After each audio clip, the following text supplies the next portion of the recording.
UP Fighting Maroons kaharap ang UE Red Warriors na dating team ng UP big man na si Gani Stevens.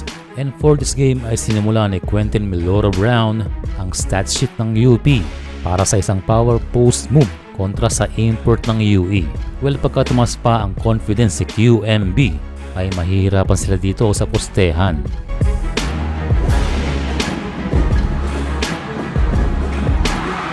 Binitawan naman ni Jacob Baila ang unang tres ng UP at ang unang kalamangan sa game. Well, sa itong si Baila sa dapat abangan sa UP.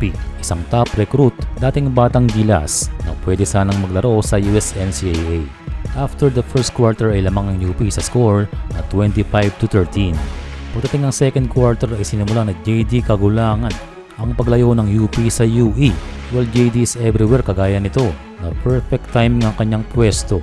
Well, sa ang kapansin-pansin dito sa UP ay ang lalim ng kanilang bench na mukhang kayang gumawa ng 4 na set ng first 5. Well, sa katunayan ay halos hindi na nagamit ang import dahil sa dami ng kanilang big man. And pero syempre hindi matatapos ang gabi kung walang highlight si Francis Lopez. Isang no-look pass from Kagulangan patungo sa una niyang slam dunk. Pagkatapos ng first half ay lamang na itong UP ng 19 sa score na 48-29. Pagdating ng third quarter ay palayo na ng palayo itong UP. And for UA kailangan na mag-step up ng kanilang import. Itong si Precious Momowe ang pinakamalaking player ng UE. Isa sa gumaganap dito sa Fighting Maroons ay ang kanilang outside game. Sa katunayan ay hinahagis na lang ni JD Kagulangan ay pumapasok pa.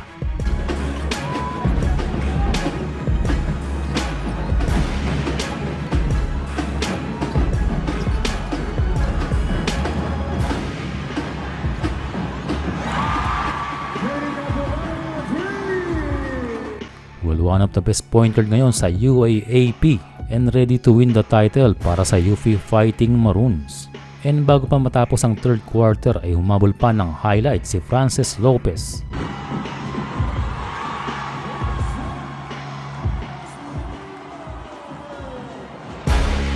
Lamang ng 20 ang UP sa pagpasok ng final quarter. Dito sa fourth quarter ay na-outscore ng UE ang UP sa 22-12. Pero hindi ito sapat para talunin ng Fighting Maroons and the game ended sa score na 81-71. Ang storya ng game na ito ay ang assist ng UP na mayroong 22 na malayong malayo sa 9 assists sa buong game ng UE. No wonder na mas prepared ang UP and have a deeper bench.